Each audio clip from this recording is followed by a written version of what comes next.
Крым не является никакой спорной территорией. Crimea is not a disputed territory. There was no ethnic conflict there, and Russia has long recognized the borders of today's Ukraine.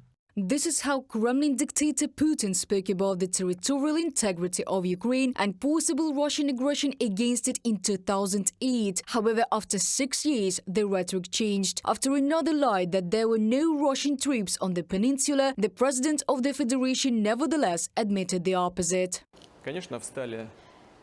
Of course, our military personnel got there. They acted very correctly.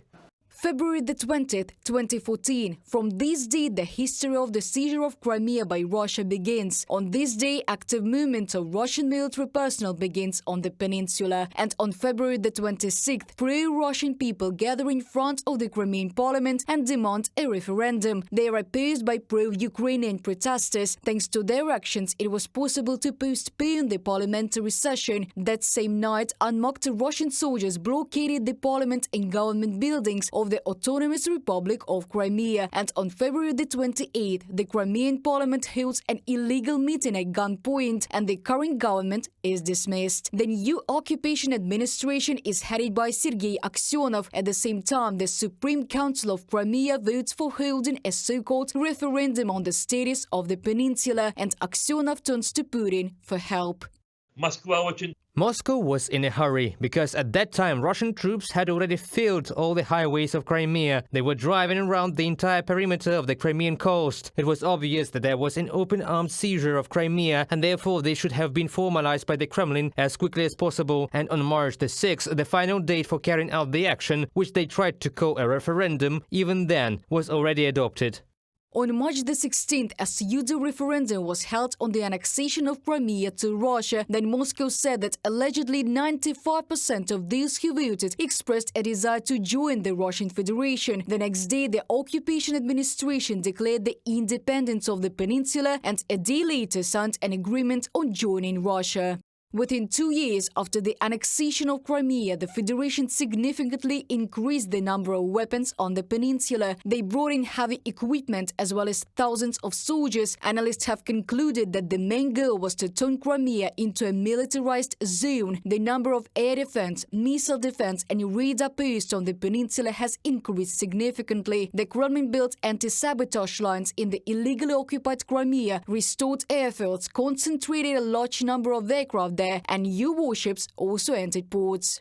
They built an anti-aircraft defense, bought new S-400 air defense systems, built an anti-ship defense system, concentrated mobile defense systems like Baum and Onyx. The main initial task was to turn Crimea into a large unsinkable aircraft carrier, a projector of power on the Black and Mediterranean seas and the Atlantic Ocean. The Russian-occupied peninsula played an important role for the Federation in its full-scale invasion of Ukraine in February 2022. Many missile attacks were carried out from Russian military bases located in Crimea. Also, warships entered Crimean ports, blocking the maritime economic zones of Ukraine and shelling Ukrainian peaceful cities. Thanks to control of Crimea, Russia could also influence our forces if there was any resistance there. Plus, all missile attacks were launched from the western coast of Crimea on positions that could resist the Russians. A lot of equipment there was destroyed in the first days of the war. The ships that were based in Crimea actually blocked the approaches to the northwestern part of the Black Sea from the first day and closed our ports. During 10 years of occupation, Russia has never achieved international recognition of Crimea as Russian. The civilized world fully supports Ukrainian sovereignty, including the temporarily occupied peninsula. Even the Federation's partners, Iran and China, do not dare support the Kremlin in its territorial ambitions. State authorities have repeatedly stated that they respect the recognized borders of Ukraine. The attitude of the international community has changed in that almost everyone has realized that any other forms of interaction with Russia in order to achieve its return to the framework of international law are not viable, and the only option left is to coerce Russia. Among such ways, the Crimean Platform Forum is highlighted. It has already been supported by more than 60 states, including countries in Europe, America and Africa. The official goal of the platform is the peaceful end to the temporary occupation of Crimea by Russia and the restoration of Ukrainian control of this territory in full compliance with international law. However, participants in the Crimean Platform have already directly noted Kyiv's military support in the context of the liberation of the peninsula.